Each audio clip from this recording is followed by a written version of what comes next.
Okay, so this is the last part of Epic Virtual Presentations. This is the best part. This is where you're going to inspire your students to create something new, and there's not enough of that in virtual instruction and virtual learning. Now, this is the higher level thinking part. That's our objective. You want your students to take intellectual risks. You want them to take chances. And that's what this portion of this program is going to inspire and give you a method of doing that with your kids. So we're talking about creating some. Now, one option, obviously, for a lot of students is to create some type of video, create some type of artifact, create some type of skit, some type of literary work. All those are wonderful. All those are fine, but sometimes when you offer those options to people, students are stymied. Students are not quite sure how to proceed.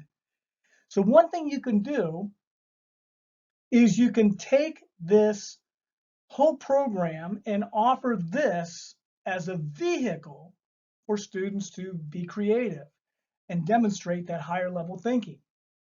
You're going to turn this presentation model on its head by not only presenting to the students in this fashion, but challenging them to present back to you in the same way.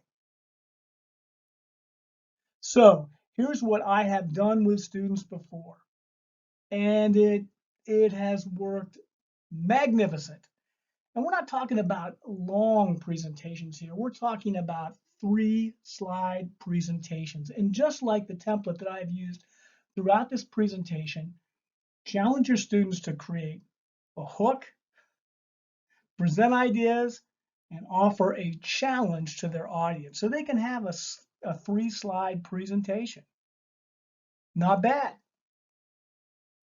And just like I've encouraged you to do, challenge your students to find incredibly attractive and provocative images. Limit them to 15 words per slide. This is going to be a massive challenge for students. I have sat through a number of student presentations. I sat through a student presentation one time where a student put up a Word document, turned their back to the audience, and read the thing. It was really boring. and their classmates totally zoned out. So you were going to challenge students not just to create a presentation based on your parameters, but you're also going to challenge students to make it provocative, make it engaging. And this 15-word limit should really help. And finally, they're going to stick their mug into this presentation. They're going to insert their talking head. And this is where they can elaborate on ideas. This is where they can make up for just having 15 words on a slide. This is where they can make their slides come to life. Now, one thing that's missing in a virtual setting is the collaboration with peers piece. Because let's face it, when you're in person in class, you turn the person beside you, you make groups, you work together. Here's one thing that I've gotten away from in the last probably 5 years is presentation day, where student after student is coming up and giving remarkably similar presentations and monopolizing whole periods, if not 2 periods, if not whole weeks. And many of the students who aren't presenting are totally zoned out. I want to avoid that. And the way to do this collaboration piece online is that anything the student produces, being a PowerPoint or a video or a image or anything, they're going to try to create a shareable link. And you can work on how students can do that. And then we're going to utilize something called the landing pad. That's where you just take the student roster and you break it up into smaller groups. Now, I did this with a Google Doc. It says 3rd period landing pad, and you need to make this an editable document. In other words, you go to the share settings and it can, and you adjust it so it's not just view, but can edit. You share this document with your class, and they go in and find their name. I just made these names generic. They highlight their name. They insert the link to their shareable link to whatever they produced, and then hit enter. And then all of a sudden, student A, student C, student D have submitted their work. Now, if you notice in group 1 and group 2, I put a red check mark beside student B and student H. And one great thing about a interactive landing pad such as this is you can progress monitor to see if the student has completed the work. So if, tomorrow whatever is due and student B and student H have not completed it yet, you can contact those young folks and say, let me help. Let me help you get this completed. So that's another nice thing about this landing pad. But then because we're in a virtual environment, what you can do in group 1 and group 2 is you can say, evaluate your peers' productions.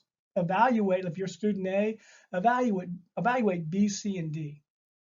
So every student in that group 1 and every student in that group 2 will evaluate 3 students' productions. And you could have like an evaluation sheet, and then they could talk. You could even do it anonymously. It gives this group 1 and group 2, an incredible amount of collaboration. And man, peer reviews are powerful, very powerful. So this is a way, and this peer review is online, much like everything I've promoted in this presentation. So landing pads have served me well. They'll serve you well. So here we are at the last prompt for this presentation, and you want to firstly decide what it is you want your students to do. And it would be great to keep this pretty open-ended, allow some freedom, but definitely inspire them to take some intellectual risk, to create something wonderful, to promote higher level thinking. So what is it that you want your students to do? Create a brief statement. And then you also want to create some instructions for them. And this is where you can include parameters, like maybe you want them all to do a 3-slide presentation, or maybe you're going to leave it open-ended so they have options.